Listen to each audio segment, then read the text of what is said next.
ভিন্ন ভিন্ন বাড়ির প্রতি বাড়িতে মসজিদ থাকলে এটা যার যেমন খুশি তেমন চলার মতো হয়ে যায়, স্বভাবের দিকে যাবে না, স্বভাব না হইয়া এটা তার বড়ত্ব প্রকাশের দিকে চলে যাবে। আমার নাম কাজী মোহাম্মদ রহিমুল্লাহ। বাড়ির সামনে মসজিদটা আমি ভালো মনে করি না। মিলেমিশে যদি বড় একটা এরিয়া যদি একই সমাজে থাকতে পারে এবং সবার সাথে মিলেমিশে থাকতে পারে, ভালো, সবার সুখে দুঃখে থাকতে পারলে ভালো মনে করি আমি। এবং এটার মধ্যে মিলমিশ এবং সহিষ্ণুতা এবং সবার সাথে সামাজিক আইন যেটা এটা মেনে চলার একটা থাকে, স্কোপ থাকে। ভিন্ন ভিন্ন বাড়ির প্রতি বাড়িতে মসজিদ থাকলে এটা যার যেমন খুশি তেমন চলার মতো হয়ে যায়।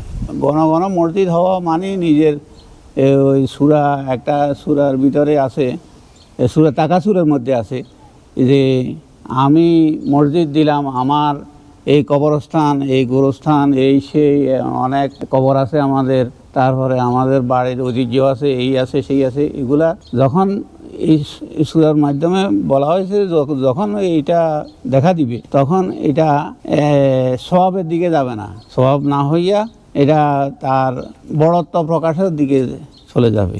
এটা আখিরাতের লক্ষণ নেই, আসলে কিয়ামতের লক্ষণ। আমাদের ডিপ টিউবওয়েল আছে, আমাদের পানির ট্যাঙ্ক আছে, ওজুখানা আছে, প্রস্রাবখানা আছে। এগুলা আমরা ওই ডিপ টিউবওয়েল থেকে পানির মাধ্যমে আমরা করি। এটা ঐতিহাসিক মসজিদ, আল্লাহর রহমতে আমাদের মুরব্বীরা করে গেছেন।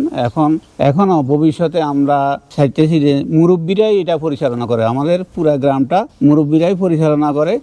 এখানে আমাদের ছোটদের কোনো কিছু বলা থাকে না, তারা সহযোগিতা করে, সবাই শিখে যে কিভাবে সমাজ পরিচালনা করতে হবে, মসজিদ পরিচালনা করতে হবে, কিভাবে একে অন্যকে শ্রদ্ধা করতে হবে এবং সহিষ্ণুতা কিভাবে সৃষ্টি হয়, এটা এখানে শিখা হয় ইনশাল্লাহ।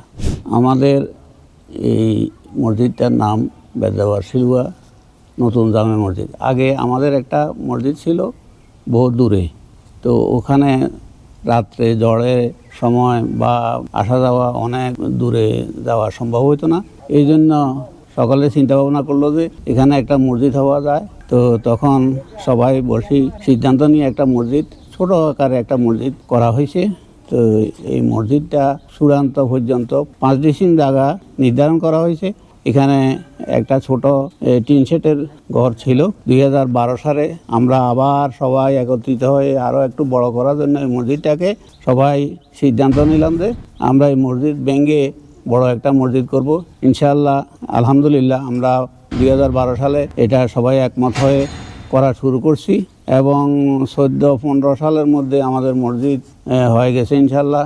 বর্তমানে যে এই মসজিদটা দেখছেন, এই মসজিদটা আর চতুর্পাশে আমাদের প্রায় 1 বর্গ মাইল বা 1.5 বর্গ কিলোমিটারের মতো এরিয়া আছে।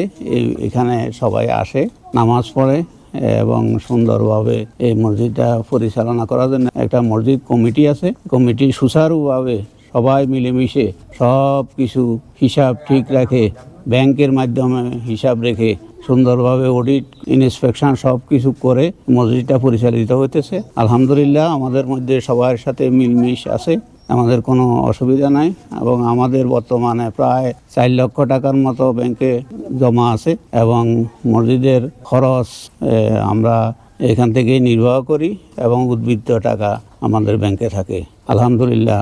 আগে অনেক জমি ছিল, মসজিদে দান করে গেছেন। এই জমি আমরা কিছু বিক্রি করে ফেলছি ঘর দেওয়ার সময়, মসজিদের ঘর দেওয়ার সময়। আমাদের মসজিদটা হয়েছে শুধু এলাকার জনগণের দানের ভিতরেই।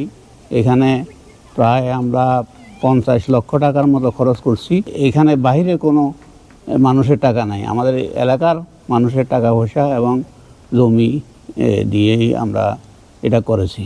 এখনও কিছু জমি আছে আমাদের, এই জমিগুলো আমাদের চারপাশে আছে এবং ভবিষ্যতে আমরা বড় ফান্ড করলে এটার জন্য ভূসম্পত্তি ক্রয় করারও ইনশাল্লাহ মানসিকতা আছে।